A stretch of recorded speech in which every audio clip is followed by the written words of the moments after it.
Assalamualaikum warahmatullahi wabarakatuh. Waalaikumsalam warahmatullahi wabarakatuh. Alhamdulillahirabbil alamin. Alhamdulillahil fattahil mannan. Dzil fadli wal ihsan alladzi faddala al-islam ala sa'iril adyan wa maha bi rasulihi ibadatal awthan. Allahumma shalli wa sallim wa barik ala habibina al-mustafa khairil mursalin wa ala alihi wa ashabihi wa man ittaba'ahum bi ihsan ila yaumiddin, amma ba'd. Ustaz dan ustazah yang dirahmati Allah, saya pertama mohon maaf karena saya terlambat, tapi nanti kalau mau nambah waktu boleh, jadi saya bayar hutang.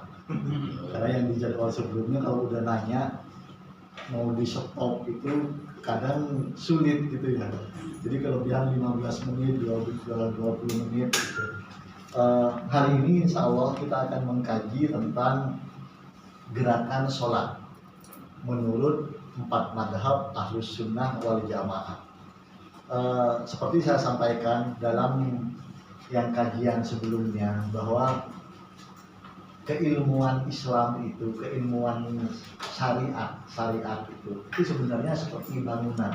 Allah itu memberikan kepada kita itu ketika Allah berfirman di surat Al-Maidah, A'udzubillahi minasyaitonirrajim, al-yauma akmaltu lakum dinakum wa atmamtu 'alaikum ni'mati wa raditu lakumul Islam madina. Ini syariat ini lengkap. Ilmunya udah lengkap. Nah, kalau kira-kira digambarkan ini seperti bangunan gedung. Al-Quran dan tafsir itu seperti fondasinya. Kemudian hadis itu seperti tiang dan temboknya. Fikih itu seperti atapnya. Tauhid itu seperti pintunya. Makanya kalau mau masuk ke bangunan itu lewat mana, Ustaz? Lewat pintu. Berarti kita mulainya dari tauhid. Kenapa mengucapkan 2 kalimat syahadat? Karena tauhid itu pintunya. Maka yang sangat penting untuk kita pahami, untuk kita sadari bahwa jangan sampai yang oleh Allah sudah disebutkan akmaltu lakum dinakum wa atmamtu alaikum nikmati, nikmat yang sempurna ini jangan kemudian malah kita pretelin lagi. Ada orang yang kemudian bilang, kenapa sih pakai madhab? Kenapa nggak cukup dengan Al-Quran dan Sunnah? Nah, ini yang sudah kita bahas di pertemuan pertama kemarin. Di antaranya apa? Di antaranya kalau kita baca sejarah sebenarnya ilmu yang pertama ada dalam syariat ini adalah hadis. Memang tuntunan itu Al-Quran yang turun. Tapi para sahabat ketika nanya maksud dari Al-Quran itu nanyanya ke siapa, Ustazah? Nanyanya ke siapa? Nanyanya ke Rasulullah. Jawaban Rasulullah itu tafsir apa hadis? Hadis. Jadi ilmu pertama itu hadis. Para sahabat itu pahamnya ilmu pertama itu adalah hadis. Karena setiap kali nanya tentang Al-Quran, nanyanya ke Rasulullah. Dan jawaban Rasulullah itu adalah hadis. Ilmu yang kedua baru fikih. Kenapa fikih itu muncul? Karena ketika Al-Quran itu sudah turun lengkap sebelum Rasulullah diwafatkan oleh Allah Subhanahu wa Ta'ala, kemudian hadis juga sudah disampaikan. Kadang kan sering begini Ustaz ya.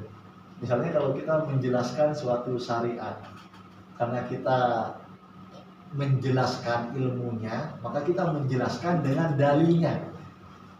Ayatnya ini, hadisnya ini. Kadang jamaah komentarnya gimana Ustaz? Udahlah Ustaz, nggak usah terlalu banyak nyebutin ayat, nyebutin hadis, kesimpulannya aja. Sering nggak jamaah bilang begitu? Kesimpulannya aja, boleh apa enggak? Nah, kesimpulannya ini namanya fikih. Jadi fikih itu menjelaskan syariat itu hanya berdasarkan 5 kesimpulan. Wajib, sunnah, mubah, makruh, haram. Ini kesimpulan. Maka ilmu kedua yang muncul itu adalah fikih. Kenapa adalah fikih? Saya berikan gambaran begini. Jadi yang harus dipahami dengan baik dan kita jelaskan ke umat adalah tetap fikih itu fondasinya, penopangnya adalah Al-Quran dan hadis. Fikih itu penopangnya, fondasinya adalah Al-Quran dan hadis. Tapi saya berikan gambaran begini. Kenapa sudah ada Al-Quran? Kenapa ada fikih? Gitu ya. Ini yang perlu kita jelaskan ke umat. Kenapa nggak cukup dengan Al-Quran? Kenapa udah ada Al-Quran, ada fikih? Kenapa udah ada hadis, kemudian ada fikih? Yang perlu saya jelaskan adalah misalnya begini. Al-Quran itu tematik atau enggak? Al-Quran itu enggak tematik. Tartibul nuzulnya ataupun tartibul mushafnya dari Al-Fatihah sampai An-Nas itu kan berdasarkan surat. Enggak tematik gitu ya. Saya berikan gambaran begini Ustaz yang gampang. Kalau ada mu'allaf baru masuk Islam, kemudian ingin ibadah, pasti pertanyaan pertama ibadah apa?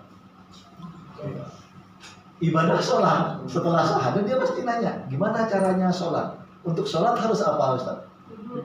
Harus wudhu. Saya berikan gambaran. Kalau orang itu nggak belajar fikih, yang omongan yang kurang pas tadi, udah ada Al-Quran, kenapa ada fikih?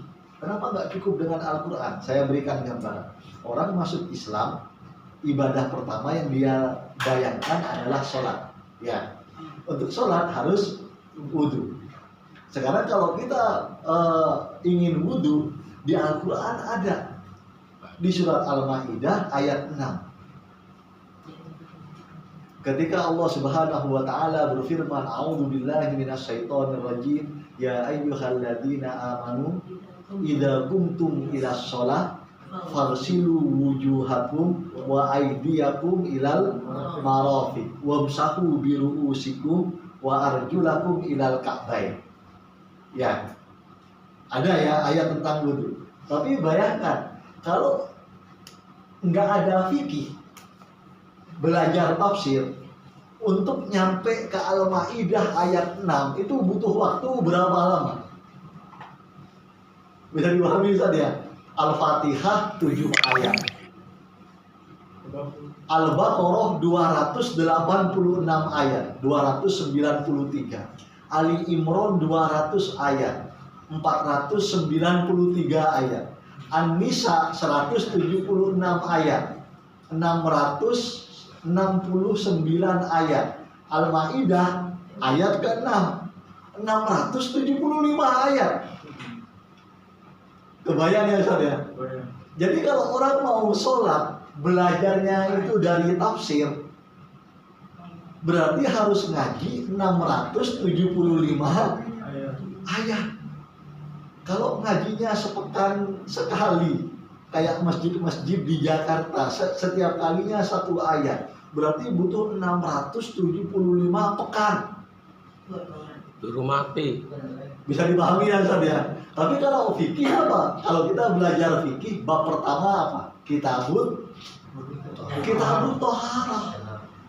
Langsung memang kesimpulannya. Bisa dipahami ya Ustaz ya? Ya. Jadi ketika Allah berfirman di surat Al-Maidah, "Al-yauma akmaltu lakum dinakum wa atmamtu 'alaikum nikmati." Ini di antara maksudnya ini, syariat ini udah lengkap. Maka mohon jangan dipretelin lagi. Jangan sampai dikotomi, dipisah-pisahkan lagi. Udahlah, saya mau belajar Quran aja. Saya mau merujuk pada hadis aja, ngapain belajar madhab? Bukan begitu. Tadi saya berikan gambaran kalau hanya belajar tafsir, untuk wudhu aja harus 675 ayat. Bisa dipahami ya? Nah, kemudian yang kedua bahwa sebenarnya ulama madhab, imam madhab yang 4 itu Imam madhab yang empat itu bukannya enggak ngerti tafsir, bukannya enggak menguasai hadis. Ustaz dan Ustaz yang dirahmati Allah, saya ingin menyampaikan, imam-imam madhab yang empat itu adalah ulama besar hadis pada zamannya. Ulama besar hadis pada zamannya. Saya berikan gambaran begini. Imam Malik bin Anas, imamnya madhab Maliki, itu punya kitab namanya Al-Muwatta. Al-Muwatta. Dalam kajian hadis, Al-Muwatta ini termasuk kutubut tis'ah, 9 kitab induk hadis. Pada zamannya Al-Muwatta ini kitab hadis yang terbaik. Sampai waktu itu Khalifah Abbasiyah itu mengirim utusan kepada Imam Malik, kepada Imam Malik di musim haji dan mengatakan, beliau itu mengatakan, saya akan membayar berapapun kitab Al-Muwatta ini, saya akan bayar dengan timbangan emas, dan nanti saya akan bikin tim untuk menuliskan ulang kitab Al-Muwatta ini. Kemudian saya sebar ke seluruh wilayah Islam yang ada, dan saya akan wajibkan semua umat Islam itu syariatnya mengikuti Al-Muwatta. Kenapa? Karena Al-Muwatta saat itu adalah kitab hadis yang terbaik.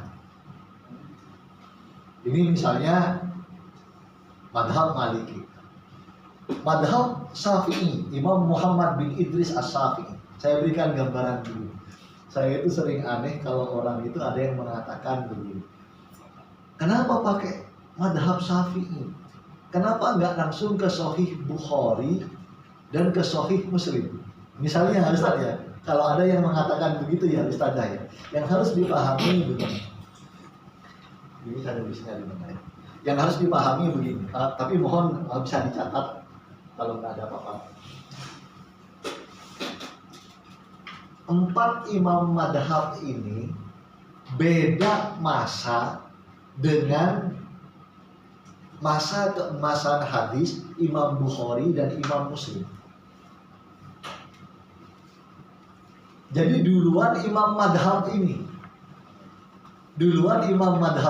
dari Imam Bukhari dan Imam Muslim. Imam Bukhari dan Imam Muslim itu hanya pernah ketemu dengan Imam Ahmad bin Hanbal, imamnya madhab Hanbali. Nggak sempat ketemu dengan Imam Syafi'i, nggak sempat ketemu dengan Imam Malik, nggak sempat ketemu dengan Imam Abu Hanifah. Imam Abu Hanifah diwafatkan oleh Allah, beliau lahir tahun 80, diwafatkan oleh Allah tahun 150 Hijriah. Imam Malik bin Anas lahir tahun 93 Hijriah, diwafatkan oleh Allah tahun 179 Hijriah. Imam Muhammad bin Idris As-Syafi'i lahir tahun 150 Hijriah, diwafatkan oleh Allah tahun 204 Hijriah. Imam Bukhari itu diwafatkan oleh Allah tahun 256 Hijriah. Imam Muslim diwafatkan oleh Allah tahun 261 Hijriah. Jadi beda masa.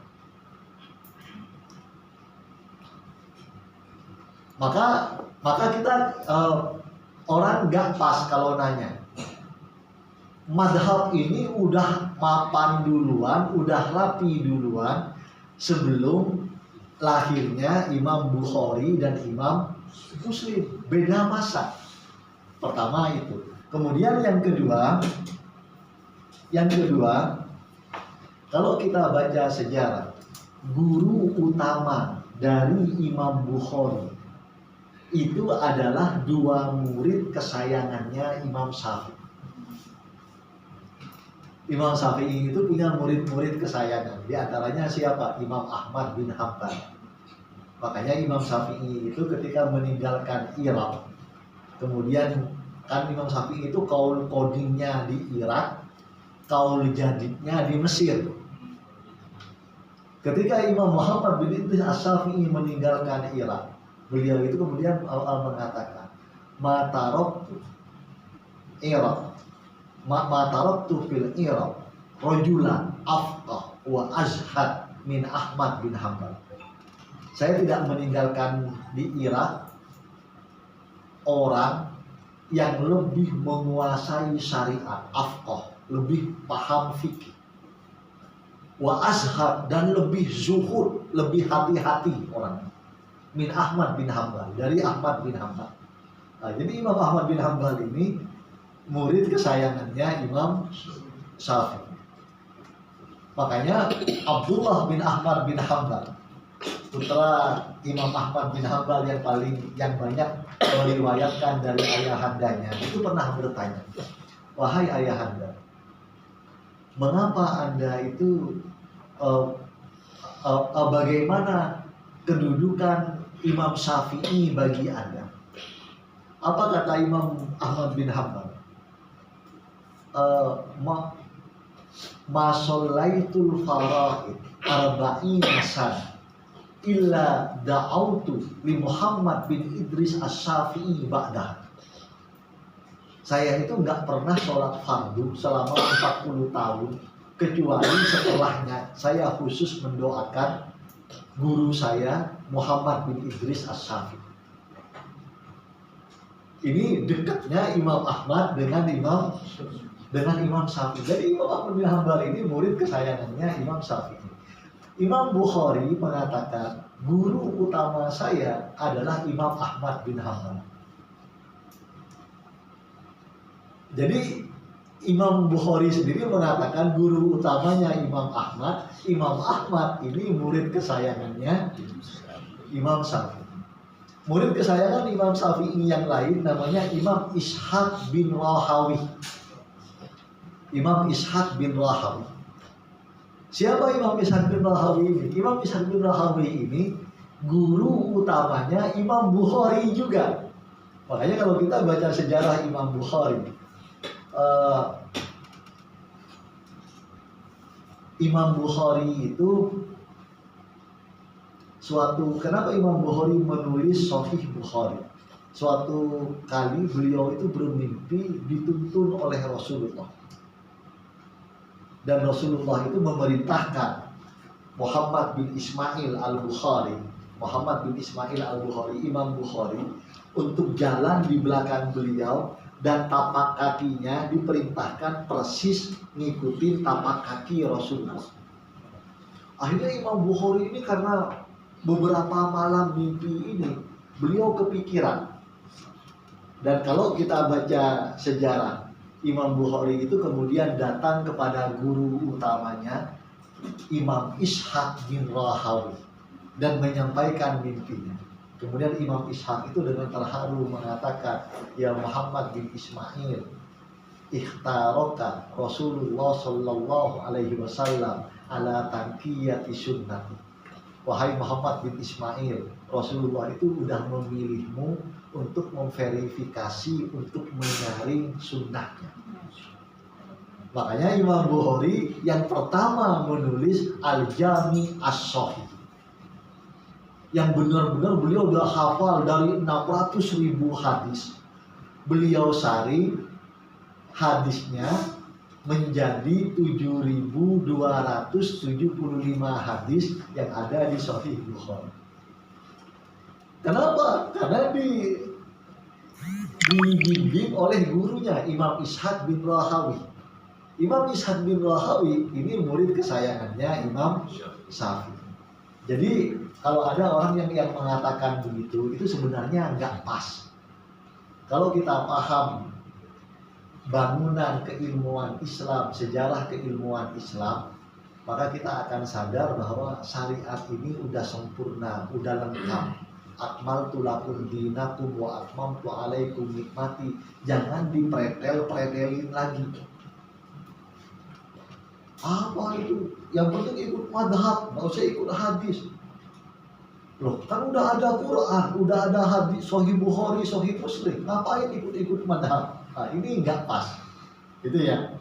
Maka insya Allah hari ini kita akan lanjutkan mengkaji tentang ibadah yang utama, yaitu sholat. Gimana sholat ini menurut 4 madhab Ahlus Sunnah wal Jamaah, saya bandingkan dengan hadis. Ustaz dan Ustaz yang dirahmati Allah, kalau kita perhatikan peta ini, di peta ini 4 madhab Ahlus Sunnah wal Jamaah, kira-kira daerahnya begini. Daerahnya begini: Asia Tenggara, kemudian sebagian Afrika Utara, Sudan, Yaman, itu madhab fikihnya madhab Syafi'i. Asia Tengah itu dari India, Pakistan, Afghanistan, sampai ke negara-negara pecahan Rusia, Kazakhstan, dan seterusnya, itu madhabnya adalah madhab Hanafi.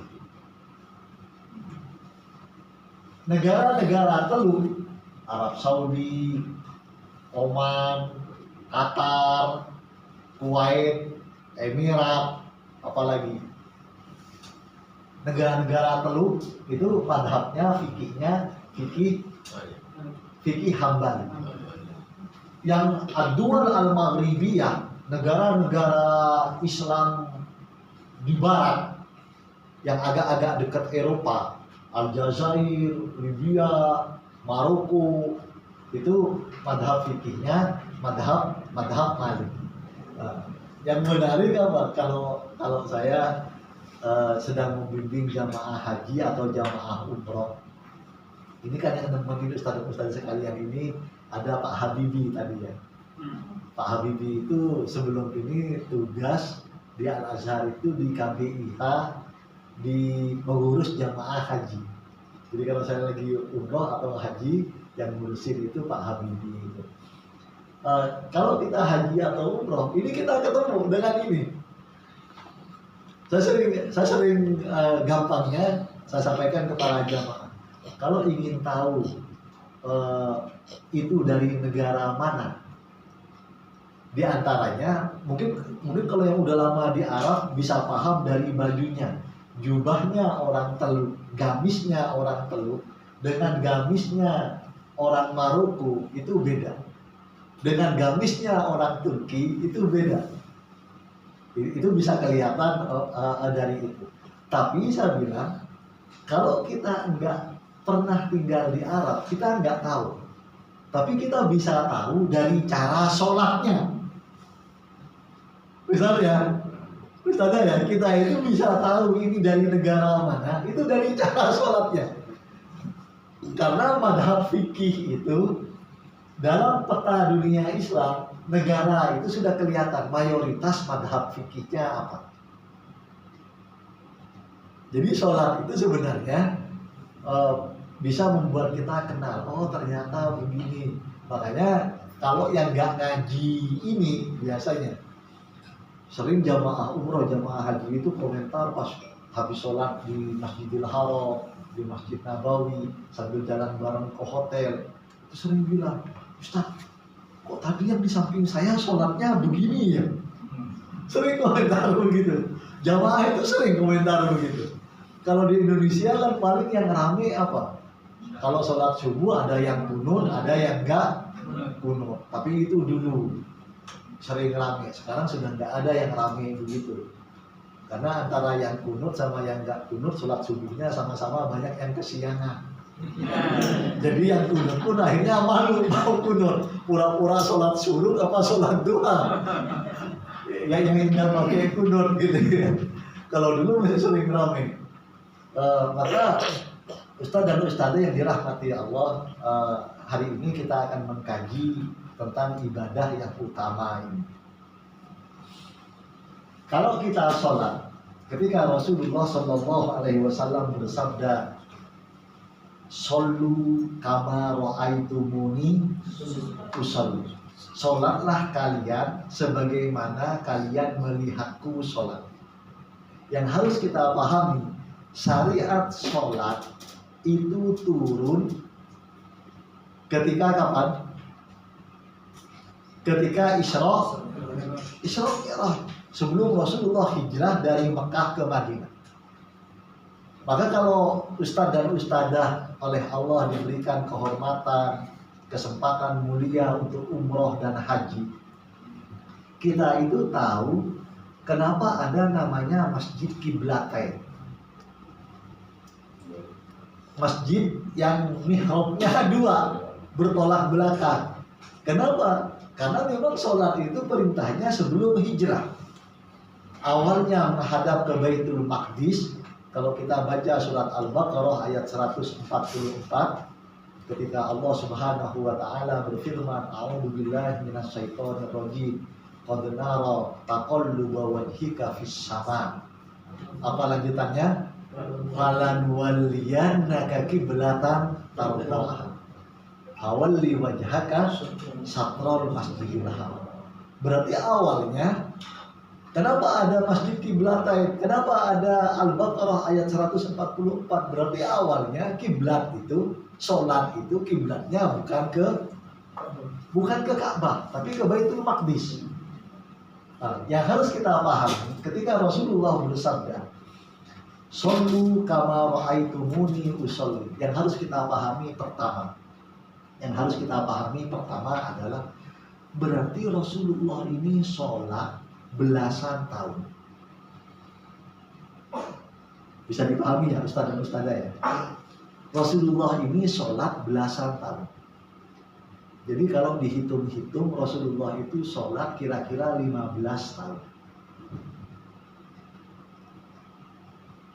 Beliau itu hampir 15 tahun, 14 tahun. Beliau itu sholat belasan tahun. Berarti kalau beliau itu sholat belasan tahun, beliau itu sholat dari ketika beliau masih segar sampai beliau sangat sepuh. Bisa dipahami ya Ustaz ya?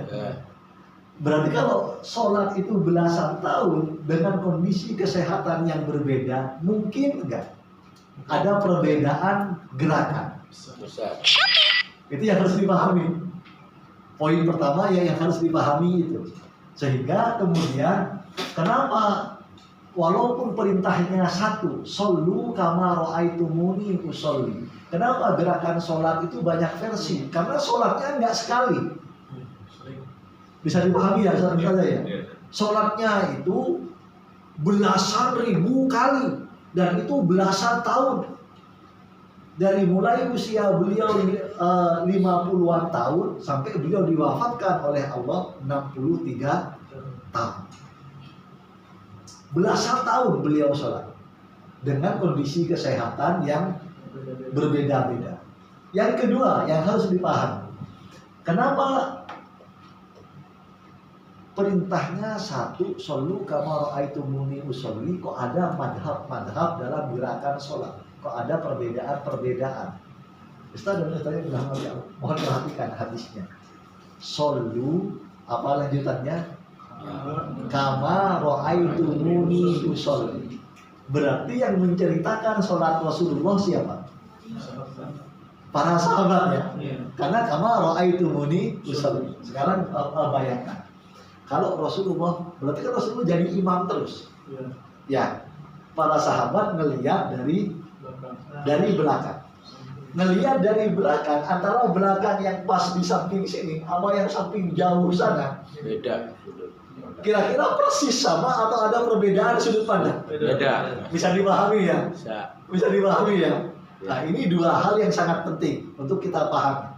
Sehingga ketika kita belajar materi ini, gerakan sholat Nabi. Ya, ketika kita belajar materi kita hari ini, gambaran gerakan sholat, pendekatan hadis dan pendekatan fikih. Perintahnya satu, sholatlah kalian sebagaimana kalian sholat. Tapi faktornya dua. Rasulullah sholat belasan tahun, belasan ribu kali dengan kondisi kesehatan yang enggak sama kan. Antara umur 50 dengan umur 63, mungkin posisi badannya sudah beda gitu ya. Yang kedua, yang menceritakan dari sudut pandang orang kedua, yang posisi ngelihatnya juga beda-beda. Bisa dipahami ya? Ya. Maka kalau kita baca ada 5 sahabat yang paling banyak menceritakan gerakan sholat Nabi. Di antaranya adalah Abdullah bin Umar, antaranya adalah Abdullah bin Abbas, di antaranya adalah Abu Humaid As-Sa'idi, di antaranya adalah Malik bin Al-Huwairis, di antaranya adalah Wa'il bin Hujur. Ini yang dikutip oleh kitab-kitab hadis yang 9. Paling banyak 5 sahabat ini. 5 sahabat ini ngelihatnya dari sudut pandang yang berbeda. Bisa dipahami ya 2 hal ini ya. Sehingga kemudian dari setiap gerakan sholat ini hadisnya ada beberapa versi. Dari hadis yang beberapa versi ini kemudian masing-masing madhab ada pilihannya. Bisa dipahami ya Ustaz dan Ustazah ya. Sebelum saya lanjutkan, silahkan kalau ada pertanyaan atau ada diskusi sampai ke poin yang barusan, silahkan. Silakan Ustaz dan Ustazah kalau ada pertanyaan atau diskusi, silakan Ustaz. Assalamualaikum warahmatullahi wabarakatuh. Waalaikumsalam warahmatullahi wabarakatuh. Terkait tentang yang tadi madhab ya. Iya. Kan perbedaan dalam ibadah dalam sholat gitu, Iya. pergerakan dan sebagainya. Ini bagaimana kalau seandainya sekiranya salah satu misal madhab Imam Hambal dan Imam Syafi'i, kalau keadaan darurat kita pakai itu boleh nggak? Misalkan keadaan darurat kita pakai gitu kan, dan keadaan misalkan contoh dalam salah satu di salat Jumat. Salat Jumat kan sekiranya misal jauh dari ini gitu, tapi tidak mencapai sekian dari Imam Syafi'i 40. 40. Nah, Imam kita pakai Malik dengan 12. pakai Imam Hambali ya. Imam Hambali dan Imam Malik 12. Ya, itu. Imam Hanafi cukup 3. Ya. Nah, bagaimana kalau dengan keadaan darurat seperti itu kita pakai gitu? Ya, Nah, itu saja yang saya tanyakan terkait. baik. Ustaz dan Ustazah yang dirahmati Allah, saya ingin menjawab 3 poin untuk pertanyaan antum. Nanti poin ketiga baru yang terkait poinnya langsung. Ya.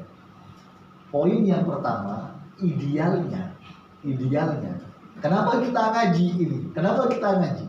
Idealnya kita ikut satu madhab. Idealnya, ya.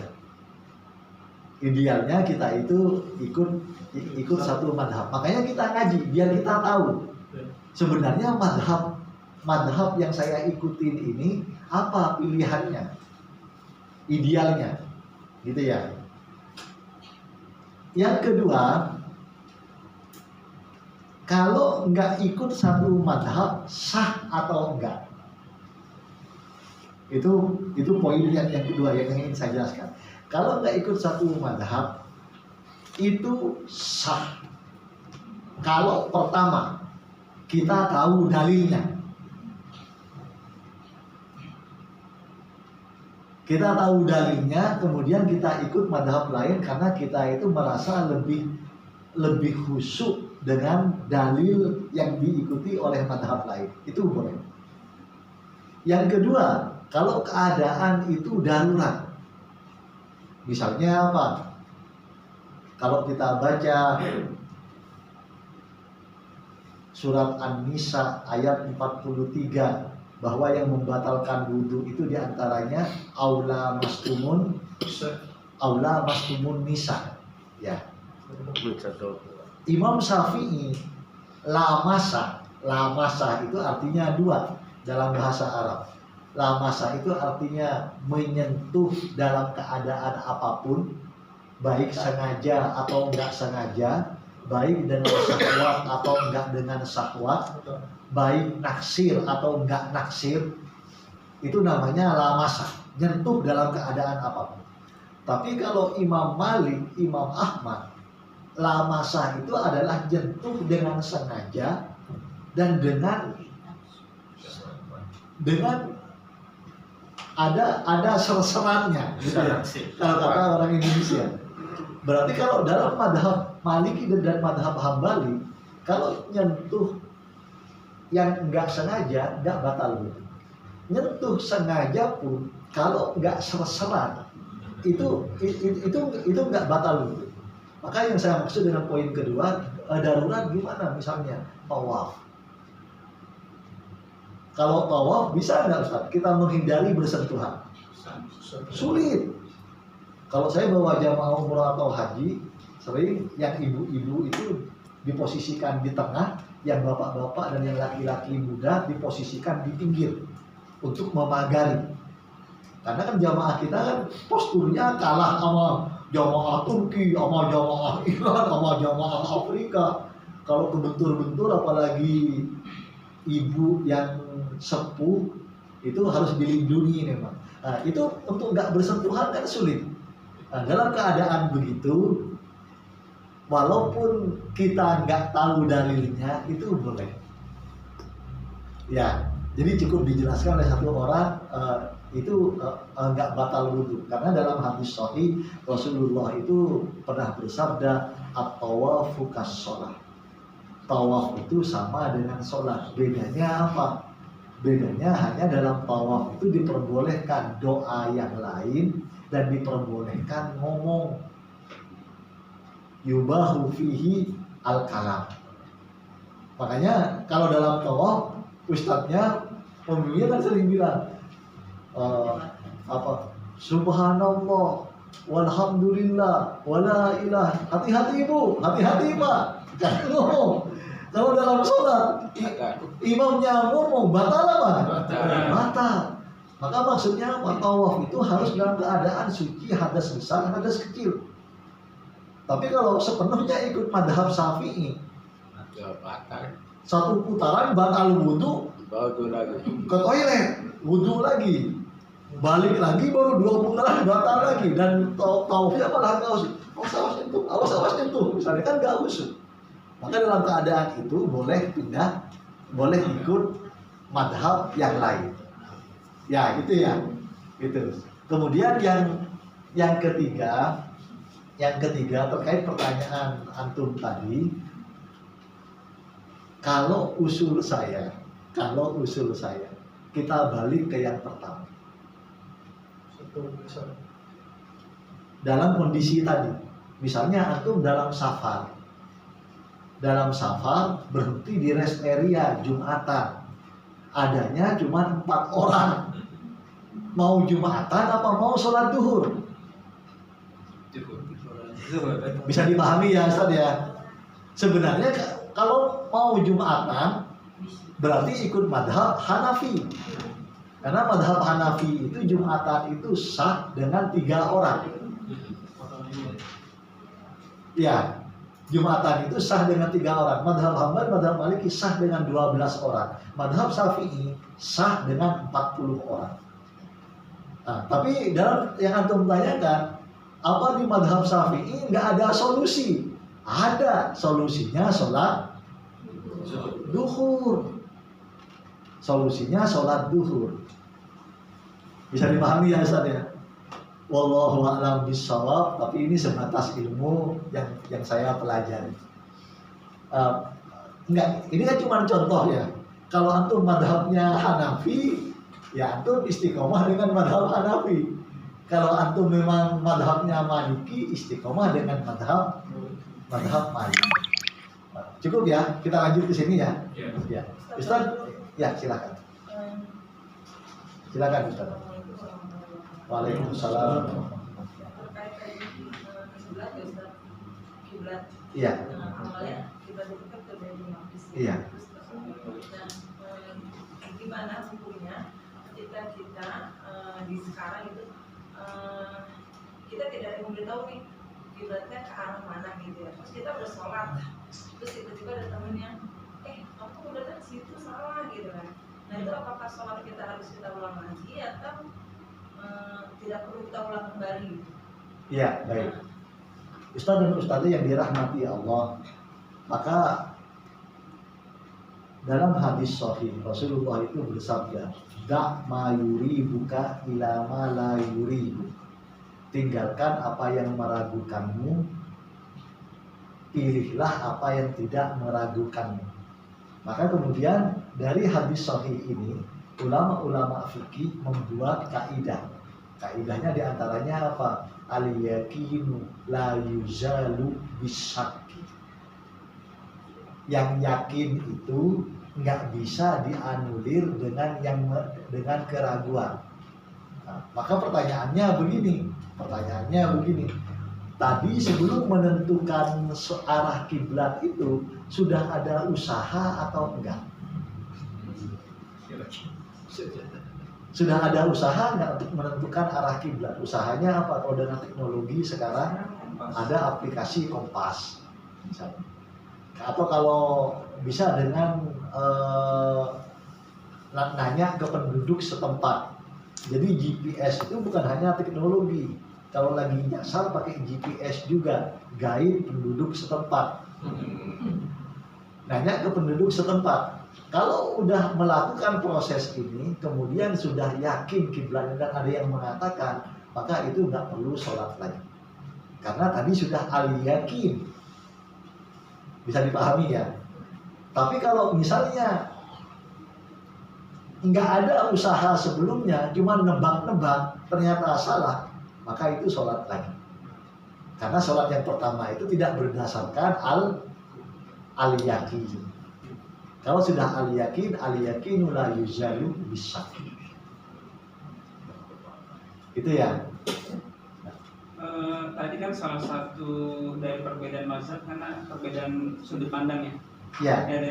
Karena melihatnya dari posisi yang berbeda. Tapi kan sholat ini kan sudah dilakukan beberapa tahun gitu ya oleh Nabi gitu. Dan ini kan sahabat-sahabat Nabi pasti ikut terus ketika beribadah. Nah itu kan maksudnya bukan sekali dua kali gitu kan. Berarti kan mereka melihat terus apa yang dilakukan, sholatnya seperti apa gitu.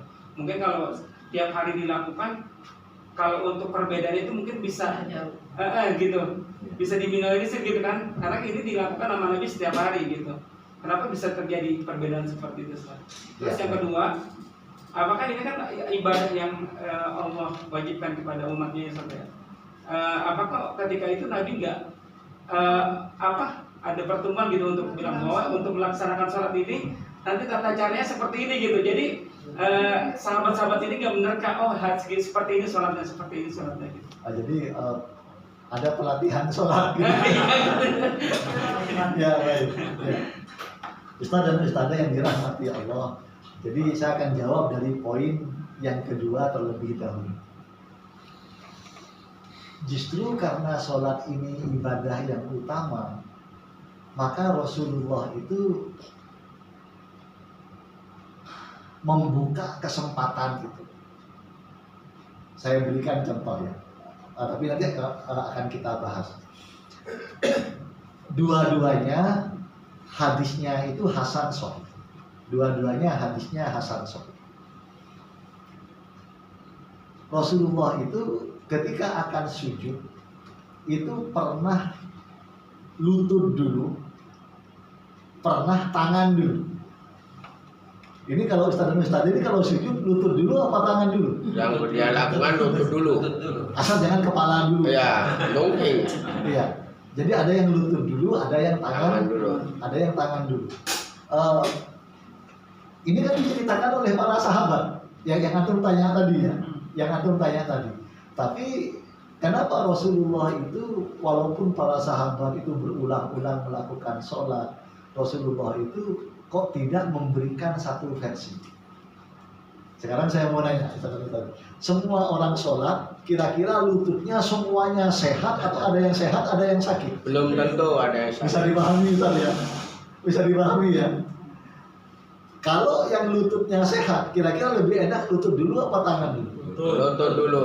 Tapi yang lututnya sakit, tangan dulu itu pun pelan-pelan banget. Bisa dipahami Ustaz ya?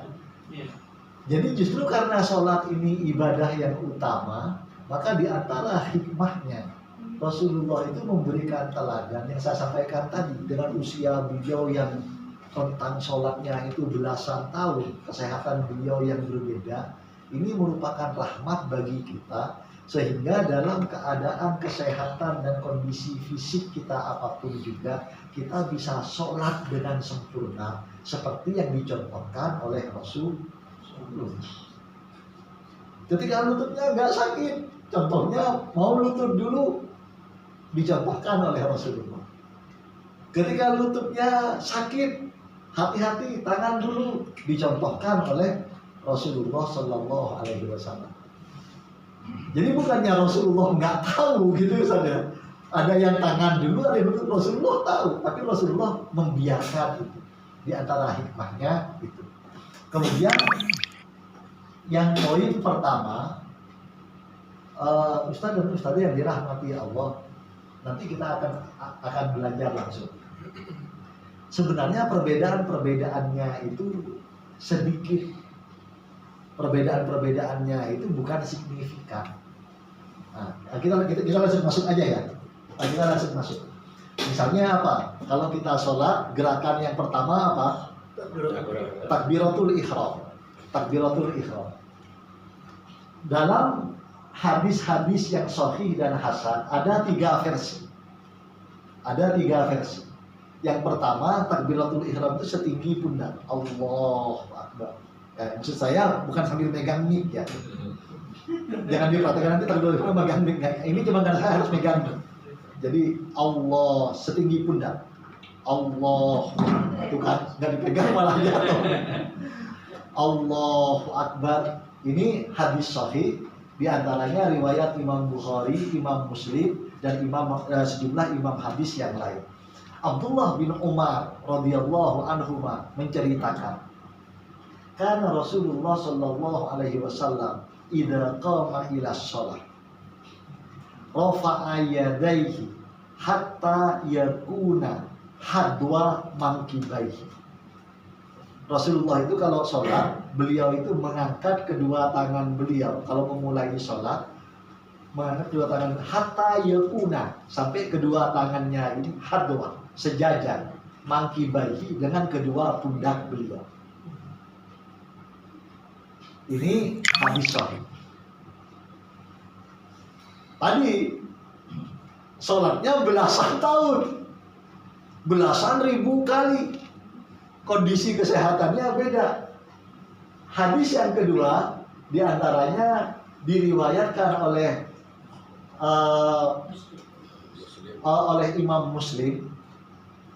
Malik bin Al-Huwairis menceritakan, karena Rasulullah Shallallahu Alaihi Wasallam idza kabbar, Rasulullah itu kalau takbiratul ihram yarfa'u yadaihi hatta yuhadi bihima udunaihi, mengangkat kedua tangan beliau sampai setinggi telinga.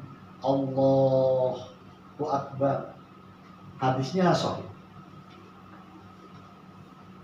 Hadisnya sahih ya. Hadis yang ketiga, Wa'il bin Hujur menceritakan dari riwayat Imam Nasai, Rasulullah itu kalau sholat mengangkat tangannya hatta yakuna ibhamuhu hatta yuhadi ibhamuhu furu'a udunaihi. Jadi beliau itu mengangkat tangan sampai jempolnya ini, ibhamnya ini, itu hampir setinggi ujung telinganya. Allah. Jadi kalau yang tadi Allah, yang ini lebih rendah. Ya, ini secara hadis, tiga-tiganya hadisnya sahih. Yang satu, yang setinggi pundak diceritakan Abdullah bin Umar, yang setinggi telinga diceritakan oleh Malik bin Al-Huwairis, yang jempolnya setinggi ujung telinga itu diceritakan oleh Wa'il bin Hujur. Ini jadi perbedaannya itu enggak yang parah-parah banget.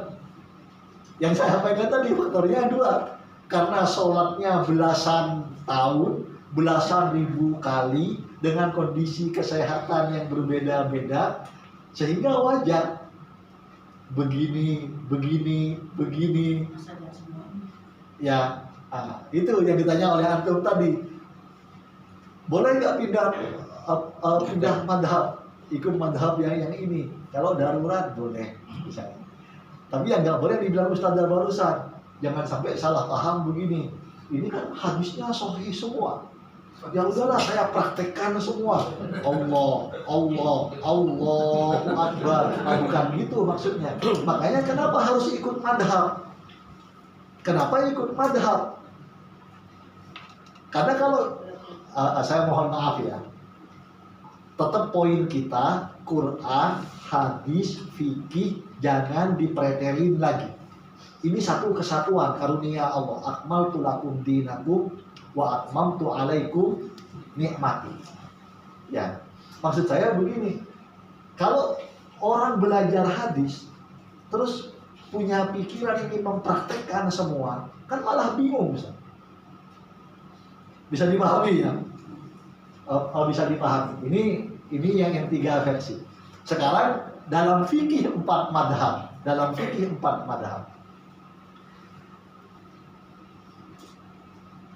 yang setinggi pundak ini pilihan dari 3 madhab sebenarnya.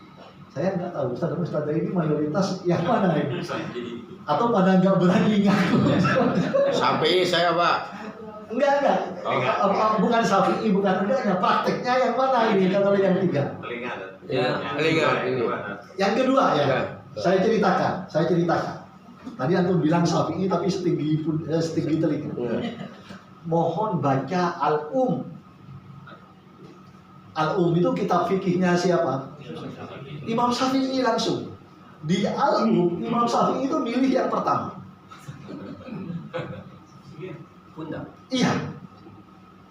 Imam Syafi'i itu milih yang pertama di Al-Um ya, Imam Syafi'inya langsung. Tapi yang ingin saya jelaskan begini, Ustaz yang dirahmati Allah, setiap madhab itu punya imam-imam besar. Madhab Syafi'i 3 imam besarnya secara fikih. Jelas Imam Muhammad bin Idris As-Syafi'i, Imamul Madhab. Setelah Imam Syafi'i, imam besar madhab Syafi'i yang kedua itu Imam Muhyiddin yang Abu Zakaria Yahya bin Sharaf An-Nawawi, Imam Nawawi yang Arba'in Nawawi, yang Riyadus Shalihin, yang mensarah Sahih Muslim, itu Imam Nawawi. Karya besarnya apa? Yang kita ngaji di Indonesia. Karya besarnya apa? Al-Majmu' Syarhul Muhadzab. Itu karya Imam Nawawi. Ini jarang orang ngaji karena berjilid-jilid. Tapi ada kitab Raudhah segala macam yang kitab tipis gitu ya. Tapi Imam Syafi'i sendiri di Al-Um itu milih yang itu setinggi pundak. Yang setinggi pundak ini pilihan 3 madhab. Madhab Syafi'i, madhab Maliki, dan setengah madhab Hambali. Ini yang setinggi pundak. Yang setinggi telinga, hadisnya juga sahih riwayat Imam Muslim. Ini pilihan kalau dalam madhab Syafi'i, ini pilihan imam madhab yang ketiga. Namanya Imam Ar-Rafi'i. Nah, di Indonesia ini kita banyak ngajinya kitabnya Imam Ar-Rafi'i. Makanya guru-guru kita ngajarin setinggi telinga. Karena Imam Ar-Rafi'i milih yang ini. Kalau Nabi itu yukabbir,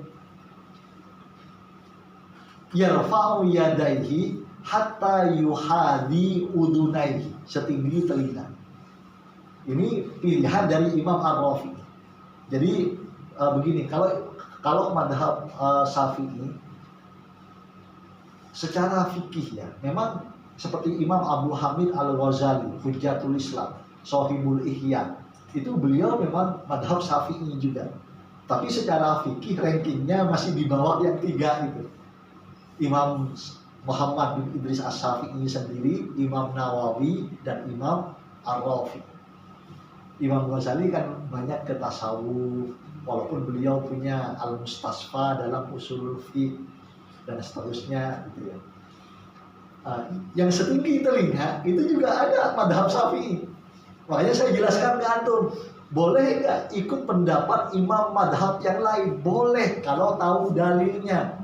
Seperti Imam Ar-Rafi'i. Imam Ar-Rafi'i nggak ngikut Imam Syafi'i dalam ngangkat tangan ini. Imam Syafi'i milih yang riwayatnya Abdullah bin Umar. Imam Ar-Rafi'i milih yang riwayatnya Malik bin Al-Huwairis radhiyallahu anhu. Bisa dipahami nggak Ustaz?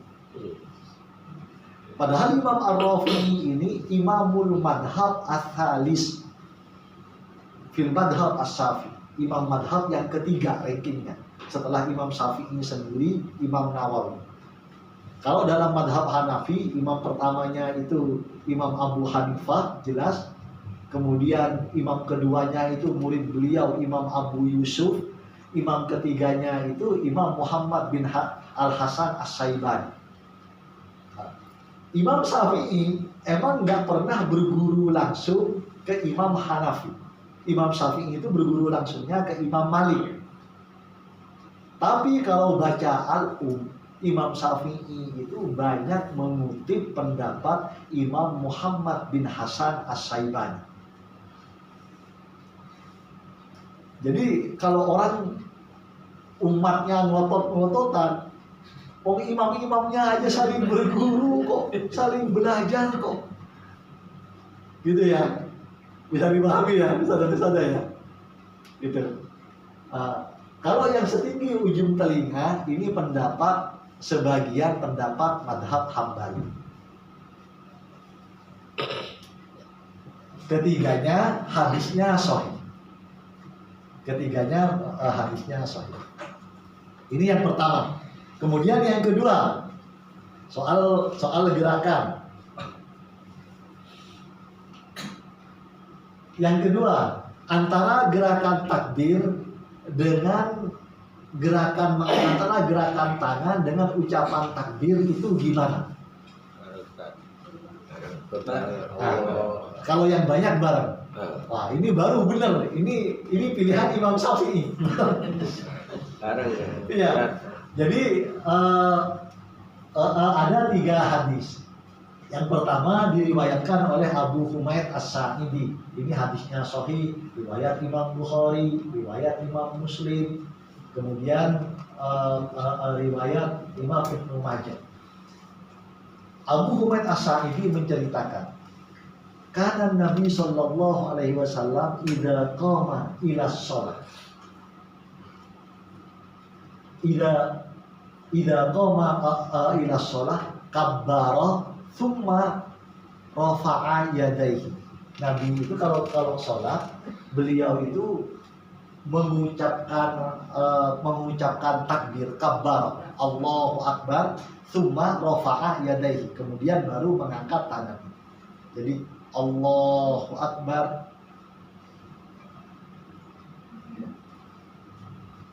Allahu Akbar, omongan ucapannya dulu, baru mengangkat tangan. Allahu Akbar. Ini kisah dari Malik bin Al-Huwairis. Yang kedua dari Abdullah bin Umar. Abdullah bin Umar menceritakan,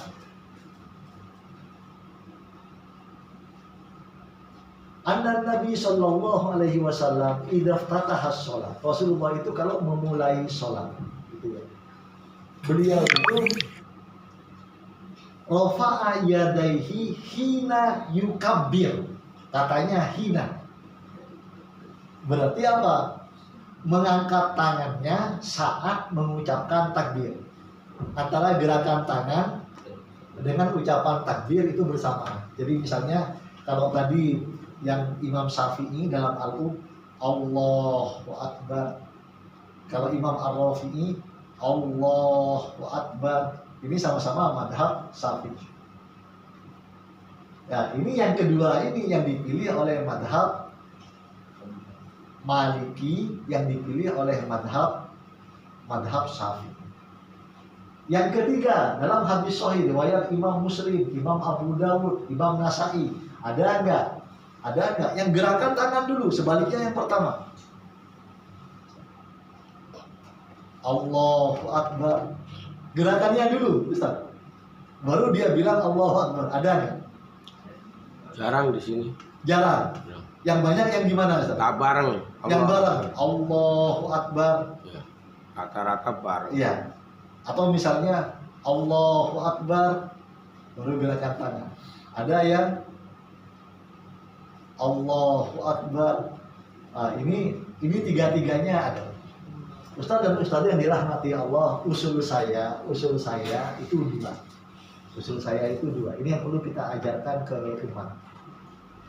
Usul saya yang pertama, yang saya sampaikan tadi, dengan ilmu ini kita bisa merapikan dari awal sampai akhir kalau mau istiqomah dalam satu madhab. Kalau mau ngikut madhab lain, harus tahu dalilnya. Bisa dipahami ya? Yang kedua, usul saya yang kedua, kalau kita mengajarkan kepada umat, sebagaimana juga teladan para sahabat, para tabi'in, para imam madhab, para imam hadis, kalau di tempat itu sudah melakukan suatu hal, Ya. kalau di tempat itu sudah melakukan suatu kebiasaan, usul saya, kita ajarkan dalilnya. Misalnya kita sampai di satu tempat, di situ kata Ustaz tadi, kalau di Bintaro kebanyakan yang kedua Ustaz, yang bareng, gitu ya. Rafa'a yadaihi hina yukabbir, mengangkat kedua tangannya saat mengucapkan takbir, berarti bareng Allahu Akbar gitu. Tapi kita sampai di satu tempat, kok dia takbirnya, misalnya, kok dia takbirnya itu gerakan dulu Allahu Akbar. Nah, usul saya yang kedua, kita tanya, kenapa begitu? Ternyata dia nggak tahu dalilnya, kita ajarkan dalilnya. Oh itu nggak apa-apa, karena ada hadis sahih riwayat Imam Muslim, Imam Abu Dawud, Imam Nasa'i, bahwa gerakan tangan baru mengucapkan takbir.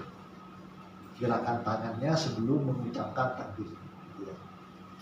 Usul saya itu, usul saya dua. Yang pertama, ini kesempatan kita untuk merapikan agar kita tahu dari awal sampai akhir. Kalau mau pindah ke yang lain, bukannya nggak boleh, tapi ada rambu-rambunya tadi. Iya. Kalau darurat, tadi kan pertanyaan Ustaz, kalau sholat Jumat, saya bilang emang di madhab Syafi'i nggak ada solusi. Ada solusinya sholat duhur. Saya kasih contoh yang kedua. Kalau tawaf gimana? Di madhab Syafi'i ada solusi nggak? Nggak ada solusi. Berarti darurat. Kita ikut madhab yang lain. Bisa dipahami ya Ustaz dan Ustazah ya? Baik, ini biar lebih seger, baiknya gimana? Saya lanjutkan atau kita diskusi dulu? Kan ini harus gini ya, nggak boleh gini ya. Terbuka gini ya. Ya, baik. Dalam hadis lain digambarkan bagaimana posisi tangan. Posisi tangan itu pertama, tapak ini menghadap kiblat. Ketika mengangkat tangan untuk takbiratul ihram. Kemudian yang kedua, posisi jari ini ghairu mughlaqah. Bukan dirapatkan begini. Gitu ya. Kalau mughlaqah ini kan didempetin banget begini, dikunci. Jadi biasa aja. Wajar aja. Iya, itu yang digambarkan dalam hadisnya. Ini sebatas hadis yang saya ngaji. Kalau misalnya, tapi ini saya kumpulkan dari Kutubut Tis'ah dan kitab-kitab hadis yang lain. Yang saya ceritakan tadi 5 sahabat yang paling banyak meriwayatkan tentang sholat Nabi. Kemarin saya kan belum lama juga ini di fikih itu di kitab Kifayatul Ahyar. Kifayatul Nah Ahyar. itu diterangin memang berbarengan dengan ucapan diiringi dengan gerakan Allahu Akbar. Iya. Berarti beliau milih yang hadis riwayat Imam Bukhari dari Abdullah bin Umar. Nah, saya tambahkan Ustaz ya pertanyaan antum ya. Ustaz dan Ustaz yang dirahmati Allah, kalau kita ngaji satu kitab, katakanlah Kifayatul Ahya, katakanlah bahkan Riyadhus Shalihin, yang harus kita paham itu dua hal. Pertama, setiap penulis, setiap imam itu, setiap alamah itu, ulama yang menulis kitab, beliau punya madhab atau enggak? Beliau punya madhab atau enggak kira-kira? Beliau punya madhab. Nah, maka di kitab yang ada di kitab itu bukan berarti beliau nggak tahu hadis yang lain. Tapi yang beliau masukkan adalah hadis yang beliau paling yakin. Lah kayak ibu-ibu misalnya, ibu-ibu bikin tutorial cara bikin kue misalnya. Pasti yang dijadikan tutorial ini resep yang paling diyakini atau enggak? Ustaz? Iya. Masa resep yang nggak yakin hasilnya bagus kok dibikin tutorial kan enggak? Itu ya. Itu poinnya yang pertama. Jadi imam madhab itu, para imam kitab Kifayatul Ahya, Riyadhus Shalihin itu punya madhab. Dan beliau itu bukannya nggak tahu riwayat yang beliau tahu, tapi yang beliau masukkan di kitab beliau yang paling beliau yakini. Dan itu memang harus begitu. Masa ngajarin yang kita nggak yakini? Itu poin pertama ya. Poin kedua, kalau kita itu baca kitab, kemudian kita harus tahu beliau ini madhabnya apa, sehingga kita bisa melihat dengan lebih jernih. Ustaz dan Ustaz yang dirahmati Allah, ketika beliau di Kifayatul Ahya kok memilih yang hadis riwayat Imam Bukhari dari Abdullah bin Umar, kenapa enggak memilih hadis dari Abu Humaid As-Sa'idi? Ini kan riwayat Bukhari, riwayat Muslim, riwayat Ibnu Majah, jalur sanadnya lebih banyak. Ustaz dan Ustaz yang dirahmati Allah, fikih itu balik ke tadi, fikih itu adalah kesimpulan dari banyak dalil. Kalau dimasukin semua, umatnya yang bingung. Bisa dipahami ya? Saya mau cerita sedikit ini Ustaz. Kami pesantren itu di Pasar Rebo. Ada TK sampai tingkat pesantren, ada cabang di Sukabumi. Kemudian anak saya waktu itu kelas 2 SD. Anak saya itu ketika sholat jamaah di rumah, gitu, ternyata dia ngeliat kita kan setelah ruku iktidal kebanyakan posisi tangannya gimana? Digeraikan apa bersedekap? Kacau lagi, kita biasa lurus. Iya digeraikan ya. Tapi ada yang bersedekap ada nggak? Pernah melihat ya? Nah, ternyata setelah saya sholat sama keluarga, anak saya yang kelas 2 itu bilang, Abuya, kok tadi ketika iktidal tangannya dilepas? Emang kenapa nak? Kalau di sekolah diajarinnya sedekap, kata anak saya. Oh, saya bilang, oh iya, itu yang diajarkan gurumu juga benar. Oh, saya bilang gitu.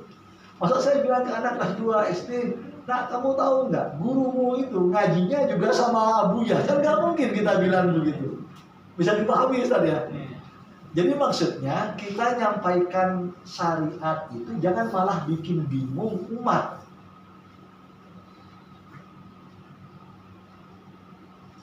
Jangan malah jawaban saya ke anak kelas 2 ini malah bikin bingung cara dia sholat.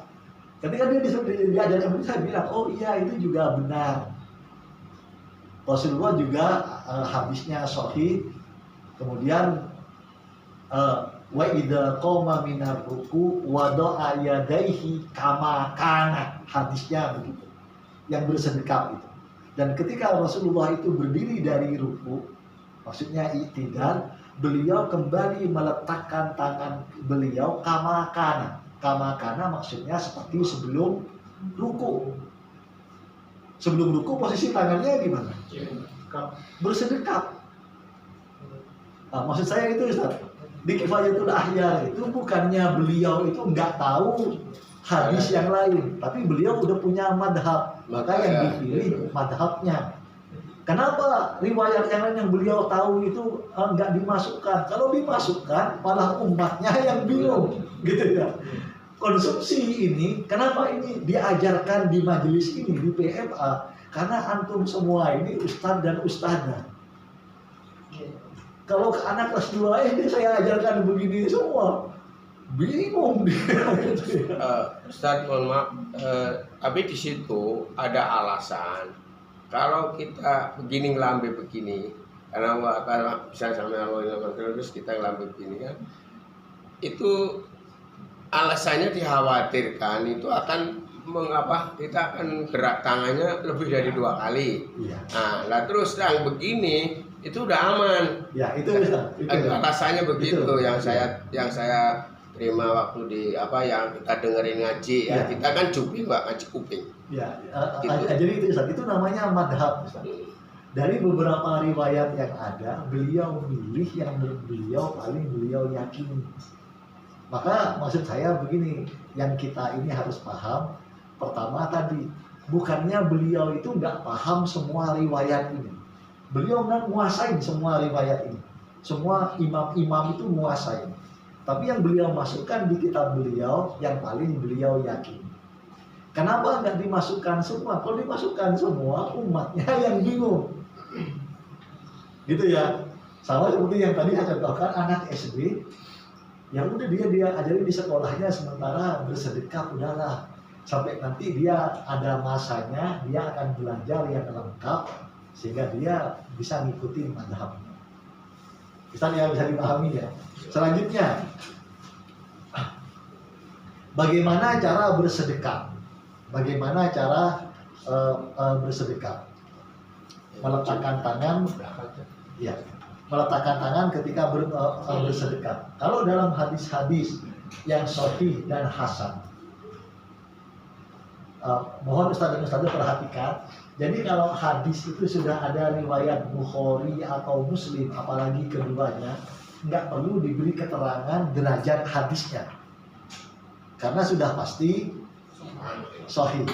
Tapi kalau selain riwayat Imam Bukhari dan Imam Muslim, harus diberi keterangan derajat hadisnya.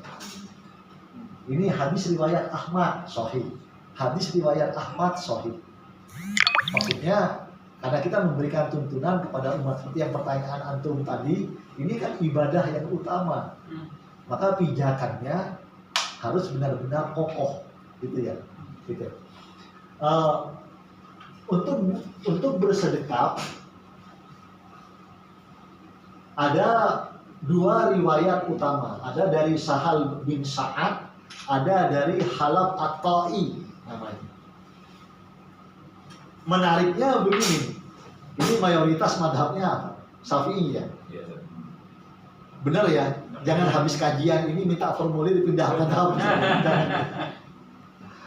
Jadi kalau dalam madhab Syafi'i sebenarnya dalam yang saya sebutkan 3 imam tadi itu, Imam Muhammad bin Idris As-Syafi'i sendiri, Imam Muhyiddin Abu Zakaria Yahya bin Sharaf An-Nawawi, Imam Ar-Rafi'i, ini meletakkan tangan ketika bersedekah, 3-tiganya diiyakan. Ini 3-tiganya dipilih oleh madhab Syafi'i. Apa pilihannya? Sahal bin Sa'ad menceritakan Rasulullah itu kalau setelah takbir meletakkan tangannya itu, wado'a yadahul yumna ala dhira'il yusra, meletakkan tangan yang kanan di atas lengan tangan kiri. Ada nggak yang sedekapnya begitu? Ada ya, yang di atas lengan ya. Ada. Yang kedua, dalam hadis sahih riwayat Imam Ahmad, wado'a yadahul yumna ala rusghil yusra. Ada nggak? Ada. Yang megangnya pergelangan tangan. Ini perlu didata mana yang lengan, mana yang pergelangan tangan. Yang ketiga, wado'a yadahul yumna ala dhahri kaffihil yusra. Meletakkan tangan kanan di atas punggung telapak kiri. Ada nggak yang orang sholatnya yang begini? Ada. Ada. Ini semua. Ini semua riwayatnya. Dan dalam madhab Syafi'i tiga-tiganya dipilih. Jadi kalau dari takbir madhab Syafi'i ada dua, pundak atau setinggi telinga.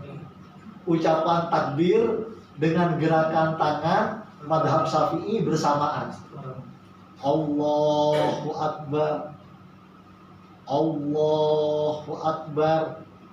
Ya, meletakkannya madhab Syafi'i ada semua. Boleh begini, boleh begini, boleh begini. Ya, ya. Tapi nggak terlalu tinggi gini ya. Ada yang gini. Ya, Ustaz. Pertanyaan itu bagus. Saya tambahkan. Dalam hadis sahih, Rasulullah itu memang diceritakan oleh para sahabat. Wada'a yadahul yumna alal yusra fi sadri. Kalimatnya itu fi sadri, di dadanya. Maka karena riwayat posisinya di sebelah mana itu hanya disampaikan di dadanya dalam semua riwayat, maka para imam madhab berpendapat boleh fi a'las sadr atau fi awwalis sadr.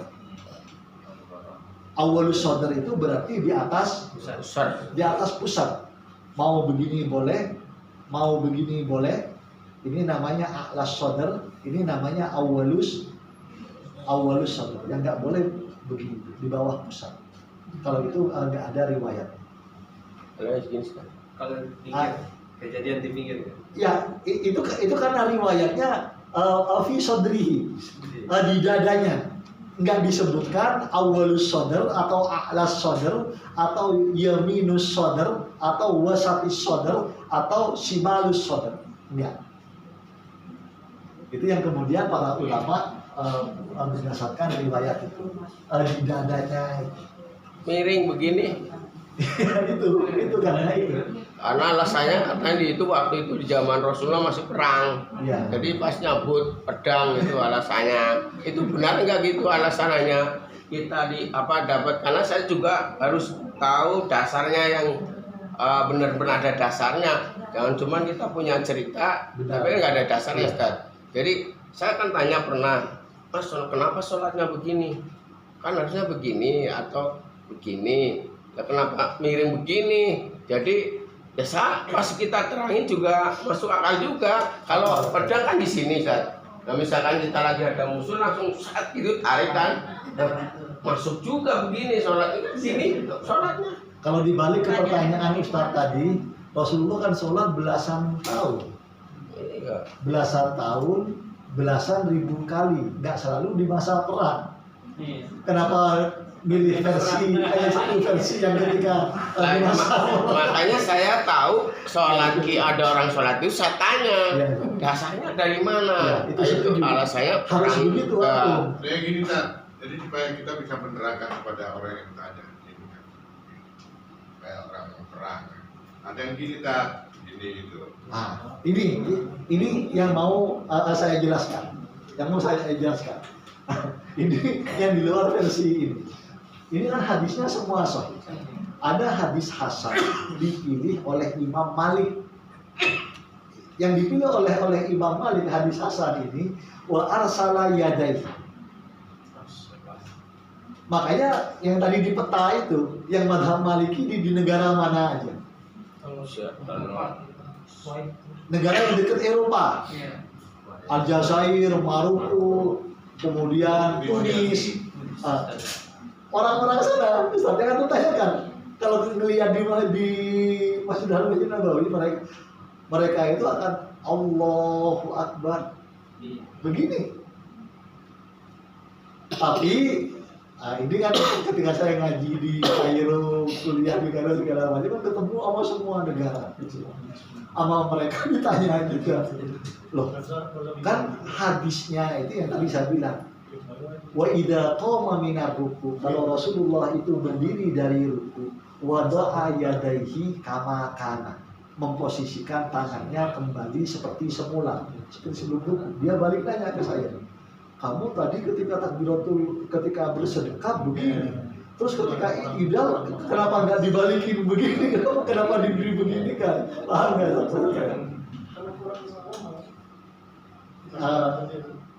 Jawaban saya adalah karena madhab Syafi'i begini. Iya, tapi kan hadisnya wadu'a yadaihi kama kana. Kenapa kamu nggak begini lagi? Kalau ketika bersedekap kamu nggak begini, kenapa ketika itidal kamu malah begini? Bisa dipahami nggak? Nah, itu. Jadi wallahu a'lam. Kalau usulan saya, karena di sini ustaz dan ustazah semua, yang penting kita tahu ilmunya. Dan Dasar hukumnya sunnah Ustaz ya. Kenapa? Dasar hukumnya tetap sunnah. Bittifaqil ulama itu sunnah, bukan rukun. Pegangan. Iya. Ittifaqnya jumhur, posisi tangan ini sunnah. Iya. Nggak ada perbedaan secuil pun, nggak ada yang mengatakan ini rukun, nggak ada. Apa aja pentingnya Ustaz ya? Saya tambahkan dengan pertanyaan antum ini. Jadi ini luar biasa kalau di majelisnya para ahli ilmu ini. Pertanyaannya aja menjadi ilmu baru. Maksud saya begini, saya ingin mengutip dua pendapat. Pendapat kalau dari madhab Syafi'i itu pendapatnya Hujjatul Islam Imam Abu Hamid Al-Ghazali Shahibul Ihya. Kita kan tahunya Imam Ghazali itu yang nulis Ihya. Kalau saya sebut di kitab yang lain, banyak orang yang nggak tahu gitu kan. Padahal kitabnya banyak. Saya kutip dari pendapat madhab lain, misalnya Syekhul Islam Ibnu Taimiyah dari madhab Hambali. Maksud saya biar selevel gitu ya, biar selevel. Yang Syafi'i Imam Ghazali, yang Hambali Syekhul Islam Ibnu Taimiyah. Ini kan yang paling banyak dikutip di Indonesia di dua madhab ini. Yang antum sampaikan, tapi itu kan sunnah Ustaz. Dua imam ini sepakat bahwa miftahu jami'il fadail wassa'adat huwa fittiba'i sunnatin nabi fi jami'i harakati. Kesempurnaan ibadah itu kunci ibadah, kunci kesempurnaan. Kalau kita pengen di surat Al-Ankabut, a'udzubillahi minasyaitonir rajim, innas sholata tanha 'anil fahsya wal munkar, gitu ya. Di Al-Baqarah ayat 45, wa innaha lakabiratun illa 'alal khashiyin. Kalau kita ingin mengejar kesempurnaan sholat, maka harus mengikuti sunnah Nabi. Nah, yang diikuti kan semua ada hadisnya, berarti ikut sunnah apa enggak? Ngikut sunnah, gitu ya, ngikut sunnah. Tapi yang kedua yang disepakati oleh dua imam ini, Imam Ghazali dan Syekhul Islam Ibnu Taimiyah, adalah sunnah itu yang tadi itu adalah sunnah. Sementara ukhuwah dan ta'liful qulub itu hukumnya wajib. Ukhuwah, misalnya Ali Imran ayat 103, wa'tasimu bihablillahi jami'a wa la tafarraqu.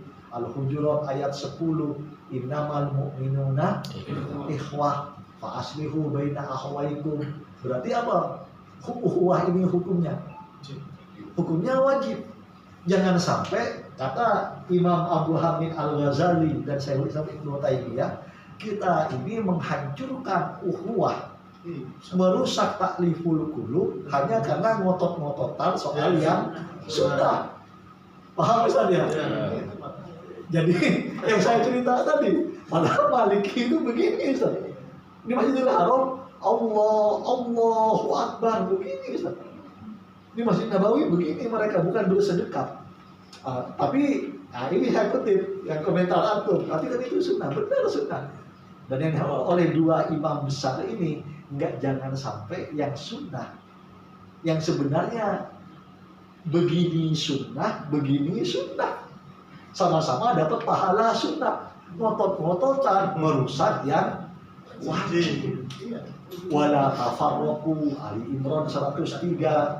Innamal mu'minuna ikhwah fa aslihu baina akhawaykum. Al-Hujurat ayat 10. Nah, ini Ustaz, wallahu a'lam bishawab. Ya memang, maaf Pak, Ustaz, saya mau cerita. Saya punya pengalaman sholat Jumat di Paris, Pak.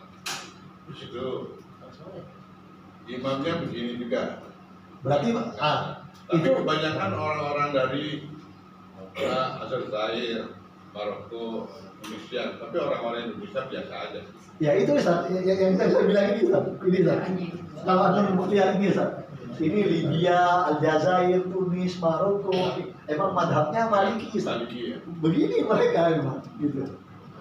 Itu ya Ustaz, tulis saja ya. Gitu ya. Pertanyaan lagi Ustaz, yang tadi sekarang kan memang sudah reda dengan kunut. Untuk menjawab, pasti ada yang nanya masalah kenapa kamu nggak pakai kunut, kenapa pakai kunut, padahal itu udah Nabi cuma pakai kunut cuma sekali doang kan gitu, kalau waktu kepepet. Karena kenapa kita kan mazhab Syafi'i rata-rata kan pakai kunut. Nah itu kita untuk menerangkan ke umat, kita misalnya didapat pertanyaan seperti itu kan pasti ada alasannya Ustaz. Dari hadisnya bagaimana, terus alasannya kenapa masih sekarang pakai kunut. Nah, sedangkan yang lain ada yang nggak pakai kunut gitu. Nah, jadi begini Ustaz. Pertama itu mohon itu diluruskan. Rasulullah itu kunut memang dalam 2 hal. Pertama, kunut ketika sholat subuh. Dan enggak selalu sholat subuh kunut. Itu poin pertama. Ya. Selain sholat subuh, beliau itu hanya kunut nazilah. Ini poin kedua. Makanya begini. Ditambah lagi. Poinnya yang ketiga, beliau itu kunut ketika witir Ramadan. Ya, saya lupa. Berarti ada 3 situasi. Ada 3 situasi. Makanya begini. Dari 4 madhab itu ada perbedaan. Maksud saya itu yang saya bilang dari awal. Idealnya kita ini setelah ngaji kita ngerti ikut satu madhab. Saya pernah ketika awal serangan Israel ke Palestina di satu masjid pemerintahan, dipesenin oleh DKM-nya, Ustaz, kita kan madhab Syafi'i ya madhab Syafi'i, tapi mau madhab Syafi'i. Berarti Al-Fatihah bismillahnya jahar apa sir? Madhab Syafi'i Jahar. Ya. Jadi lengkap. Bismillahirrahmanirrahim. Alhamdulillahirabbil alamin. Bismillahnya dikeraskan. Bukan sir. Kalau madhab yang lain ada yang sir. Hadisnya sama-sama. Yang satu dari Anas bin Malik, sekretaris pribadinya Rasulullah. Yang satu dari Abu Hurairah, juga sekretaris pribadinya Rasulullah. Sama-sama orang terdekat Rasulullah. Tapi kemudian mesen, Ustaz, nanti pimpin kunut nazilah. Salat Jumat.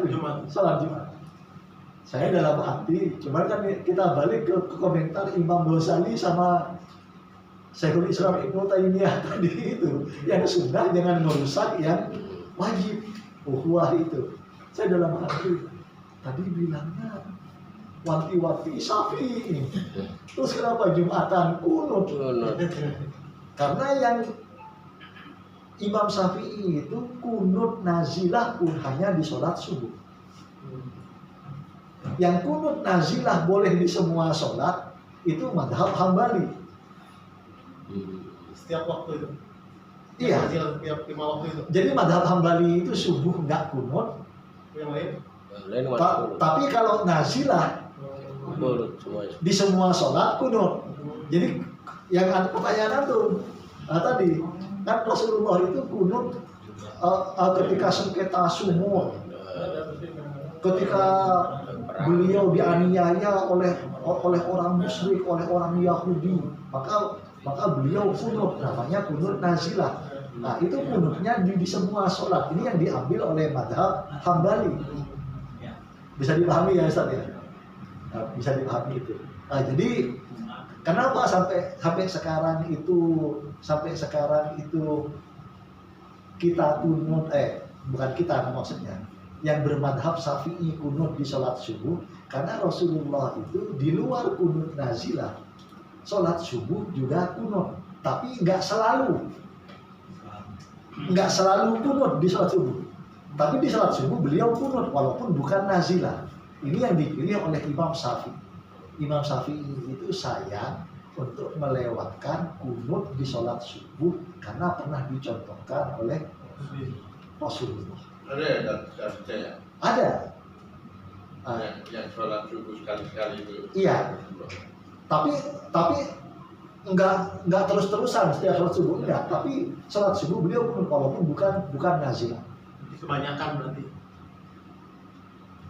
Bukan kebanyakan. Sekali-sekali. Iya.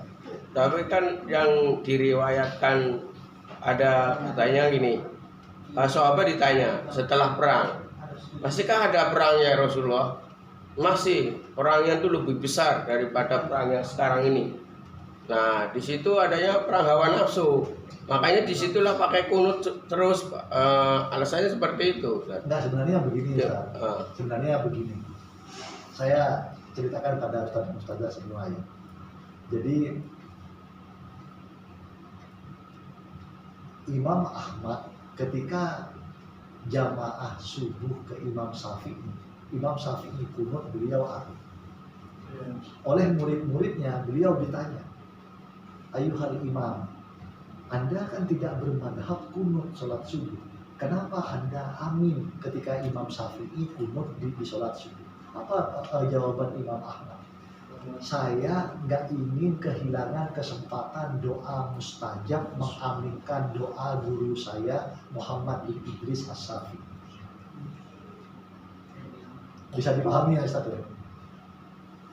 Kalau doa mustajabnya seorang imam biasa aja nggak mau kehilangan kesempatan, berarti Imam Syafi'i sangat logis. Walaupun jangankan Rasulullah itu selalu atau mayoritas, karena Rasulullah itu sesekali kunut di sholat subuh, Imam Syafi'i itu menyimpulkan walaupun bukan nazilah, ini waktu mustajab, nggak ingin kehilangan kesempatan mustajabnya doa kunut di sholat subuh, walaupun bukan nazilah. Nah, itu perbandingannya. Imam Ahmad aja yang nggak kunut, amin.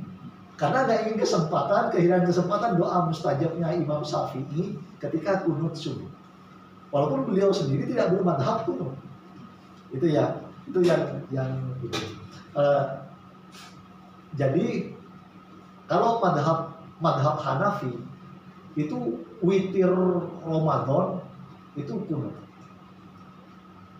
Sebenarnya kalau madhab Syafi'i witir setelah 15 Ramadan itu kunut. Sebenarnya. Tapi saya jarang menemukan di Indonesia. Makanya gini Ustaz dan Ustaz sekalian, yang tadi saya sebutkan. Kalau di kampung rata-rata kunut, Pak. Ya itu Ustaz.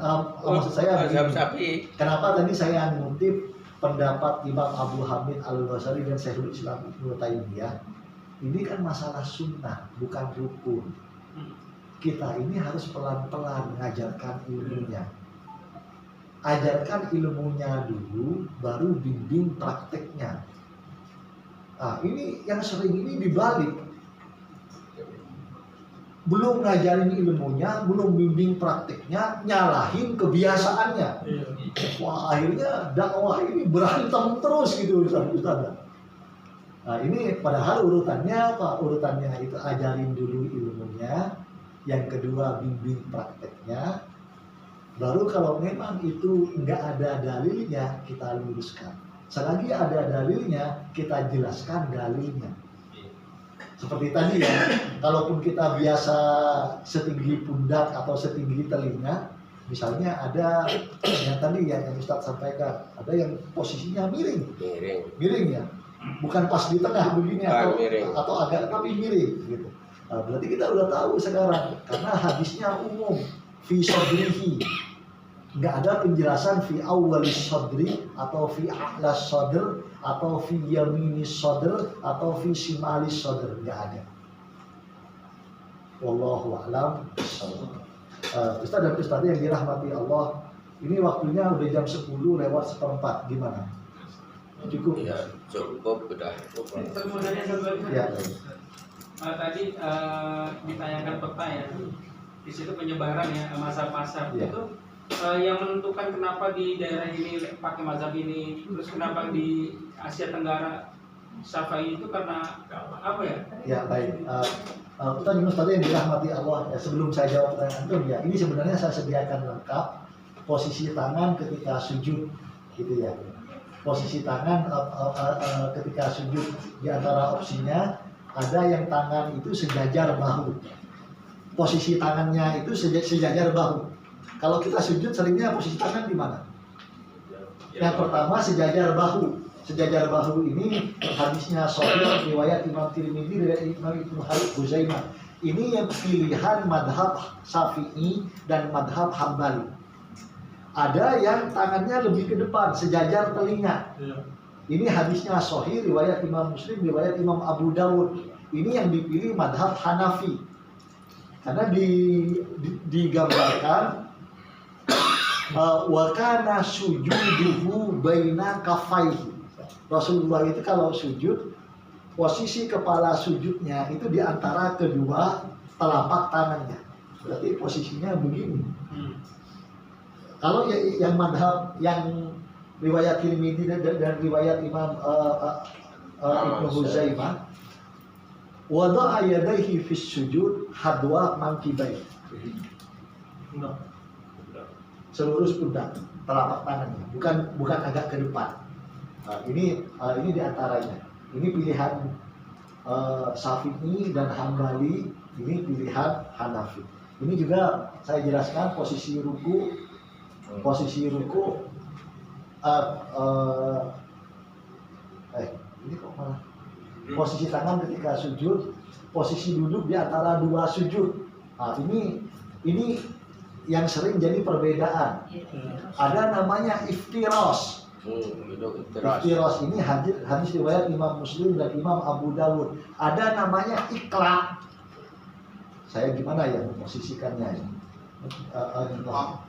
Kalau yang iftiros berarti yang telapak kanan ditekuk jarinya menghadap kiblat, telapak kirinya ditidurin, didudukin. Itu namanya iftiros. Jadi posisinya begini. Ini yang dipilih oleh 3 madhab kalau duduk di antara 2 sujud. Yang kedua namanya ikla. Ini juga hadisnya sahih, riwayat Imam Muslim, riwayat Imam Abu Dawud, riwayat Imam Tirmidzi dari Abdullah bin Abbas. Pernah nggak ngelihat ada orang sujud dua-duanya diberdirikan? Dia duduk di atas tumitnya. Ini namanya ikla. Ikla ini yang dipilih oleh madhab Maliki. Nah, ini kenapa saya jelaskan? Ini kan ustadz dan ustadzah semua. Jadi agar nanti antum semua bisa menjelaskan ke umat sesuai dengan pijakan yang kokoh, dalilnya sesuai dengan pandangan, ditambah dengan pandangan madhabnya. 3 madhab memilih iftiros, 1 madhab Maliki memilih ikla. Itu ya. Jadi ikla atau al-iqaq. Ya kan ikla itu kalau kita orang Indonesia kan al itu jarang dibaca. Saya pernah, Ustadz dan Ustadzah, saya pernah ditanya oleh jamaah, Ustadz yang benar itu hadis riwayat Bukhari apa hadis riwayat Al-Bukhari? Ya kan memang ditulisnya Arabnya Al-Bukhari, Al-Imam Al-Bukhari. Saya bilang aduh iyalah, jadi yang kayak al itu nggak perlu dipermasalahkan gitu, karena bahasanya beda gitu ya. Ikla atau iqaq. Oh iya, iya. Nah itu maksud saya. Iya, Al-Quran L ya. Iya. Oh itu kurang L. gitu. Enggak. Ikak. Benar, ikak. Iya benar, ikak. Ikak. Jadi yang benar bukan ikhlak tapi ikak. Ikak. Iya. Oh, Jadi ikak itu begini. Saya kelewat karena tadi tentang taubat kajiannya. Taubat itu an-nadamah al-iqlaq. Iya, maka saya kebawa ke sini. Maaf. Iya. Jadi karena dalam Islam itu taubat itu pertama menyesal, an-nadamah, yang kedua al-iqlaq. Nah, ini iqlaq bukan iqlaq. Masih kebawa yang tadi. Apa? Jazakumullah Ustaz. Ini duduk dalam doa sujud. Posisi tangan ketika tasahud. Ya, kalau yang riwayat Imam Muslim, kalau kita tasahud itu posisi tangan di mana? Ada nggak yang dua-duanya di atas lutut? Ada lagi yang dua-duanya, ini posisinya duduk ya, bukan begini ya. Ada yang di atas lutut, ada yang dua-duanya di atas paha, agak tinggi. Ya, ada yang tangan kanannya di atas paha, telapak kirinya di atas lutut, begini. Jarang lihat, tapi yang pertama kedua sering lihat. Pernah lihat gitu ya. Yang pertama ini pilihan dari Imam Syafi'i. Madhab Syafi'i milih ini. Madhab Maliki milih ini. Madhab Maliki agak tinggi naruh tangannya di atas paha. Madhab Syafi'i di atas lutut. Madhab Syafi'i begini, madhab Maliki begini. Ya, itu ini kemudian itu. Nanti posisi jemari, posisi jemari. Ada 3 riwayat. Jadi sama kesepakatannya apa? Nunjuknya tasahud itu dengan telunjuk. Nggak ada yang dengan jempol, kurang sopan dengan telunjuk, dengan jempol nggak ada gitu ya. Hanya di antara perbedaannya di 3 riwayat. Kalau di riwayat Imam Muslim, nunjuk dengan ini, posisi ini di atas jari tengah. Begini. Ini hadis riwayat Imam Muslim, posisinya begini. Jempolnya di atas jari tengah, nahan telunjuk. Anpau Jaludil ya. Kenapa? Anpau Jaludil. Sebentar, itu akan saya jelaskan dengan sebentar lagi.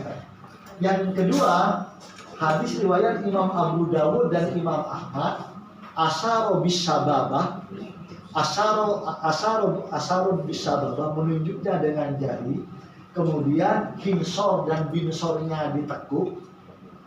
Ini di riwayatnya begitu. Kemudian halaqo bainal ibham wal wusta hilqatan. Kelingking sama jari manis ditekuk, menunjuk dengan telunjuk, kemudian antara ibham jempol dengan wusta halaqo hilqatan, membentuk lingkaran. Ada nggak Ustaz yang pernah begini Ustaz? Ada nggak yang posisi tasawufnya begini? Ada ya? Kita sebut itu. Kenapa? Kita jalani tiap hari kan di tiap sholat.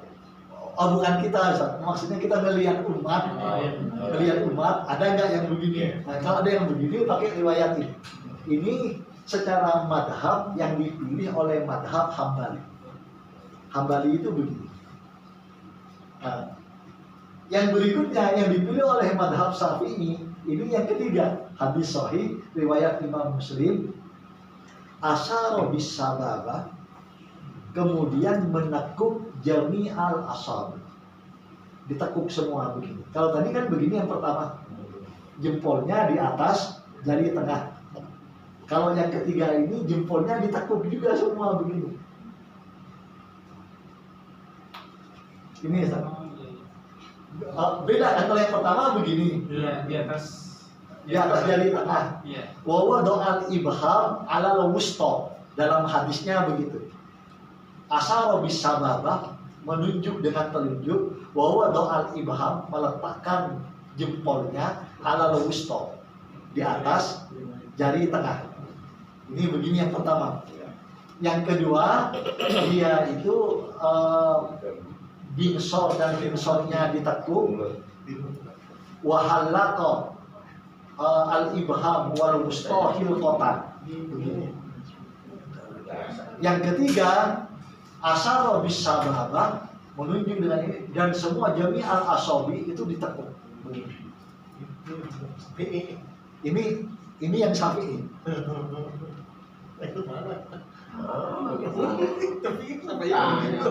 Ya gitu ya.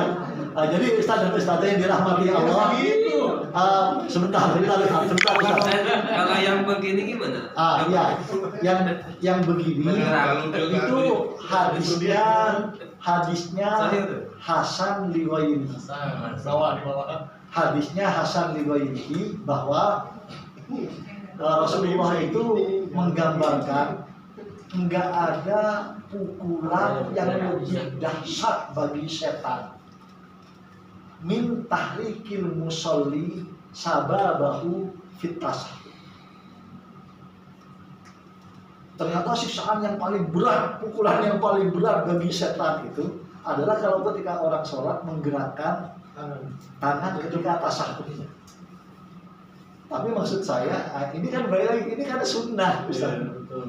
Kalau misalnya pilihannya begini, itu sunnah, hadisnya Hasan Ligoirihi, tapi mengganggu kehusukan ukhuwah orang-orang di sekitarnya. Kita kerjakan apa enggak? Apalagi kan hadisnya ini pukulan dahsyat bagi setan. Gerakannya sambil gemes, saya jangan juga. Setanmu sendiri. Tapi kan sangat mengganggu dan melihat Itu Ustaz.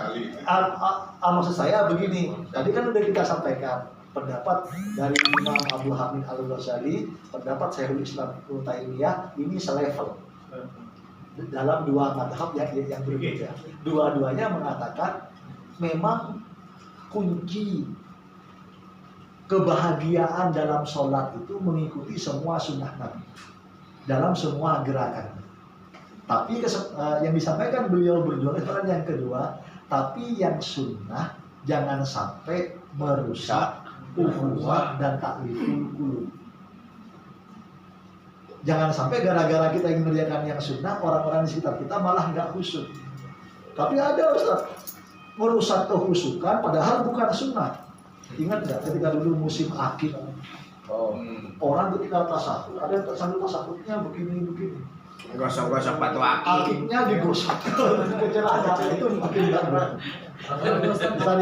Nah kemudian saya langsung masuk pada pertanyaan antum yang terakhir. Jadi begini Ustaz, yang pertanyaan antum yang terakhir, ini siapa yang mengkelompok-kelompokkan dan kenapa kemudian bisa jadi begini? Sebenarnya ini nggak ada yang mengkelompok-kelompokkan. Ini hanya menjelaskan peta. Indonesia, Brunei, Malaysia, Thailand Selatan, Mindanao di Filipina itu madhabnya Syafi'i. Yaman, Sudan, madhabnya Syafi'i. Negara Teluk, madhabnya Saudi, Kuwait, Qatar, Emirat, madhabnya Hambali. Asia Tengah, madhabnya Hanafi. Negara-negara Arab, Afrika Utara, bagian barat, dekat-dekat Eropa, madhabnya Maliki. Ini kenyataannya, bukan dikelompokkan oleh orang. Ini maksud saya gini, Ustaz. Apakah ini semua dipengaruhi mungkin karena kita ya tadi sebagiannya dari Yaman ya? Karena dulu kita pernah ada ulama yang pernah datang ke sini, akhirnya kita makin mazhab itu. Allah yubarik fikum. Itu faktor utamanya. Faktor utamanya itu adalah tergantung dari sejarah dakwah. Sejarah dakwah itu pengaruhnya besar. Antum bayangkan Mesir itu awalnya bukan Syafi'i. Mesir itu awalnya bukan Syafi'i yang kuat. Tapi sekarang paling kuat Syafi'i. Di antaranya apa? Karena Imam Syafi'i pindah dari Irak ke Mesir.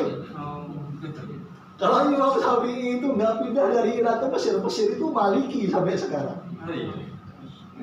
Makanya kenapa banyak anak kiai di Indonesia yang paling suka muliain anaknya ke Mesir, gitu ya.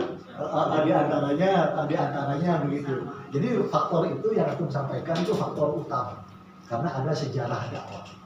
Saya kasih contoh yang paling gampang yang Indonesia, banyak dari Yaman, Hadramaut, maka yang mereka sampaikan adalah madhab Syafi'i. Mesir yang awalnya Maliki jadi Syafi'i karena Imam Syafi'i pindah ke Mesir. Ingin Untuk yang menunjuk jari itu, ini kan sekedar pengetahuan buat kita ya. Maksudnya untuk yang menunjuk jari itu pada saat awal tasawuf atau pas kalimat syahadat gitu.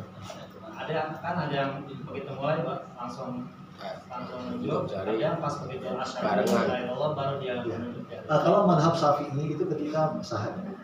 Ketika syahadat. Baik, Ustaz dan Ustaz sekalian, tadi saya terlambat 20 menit, tapi saya udah nambah 28 menit. Jadi saya udah bayar hutang. Tinggal 2 menit. Ya, Ustaz dan Ustaz yang dirahmati Allah, mungkin hari ini Ustaz saya mohon maaf karena saya ada janji lain.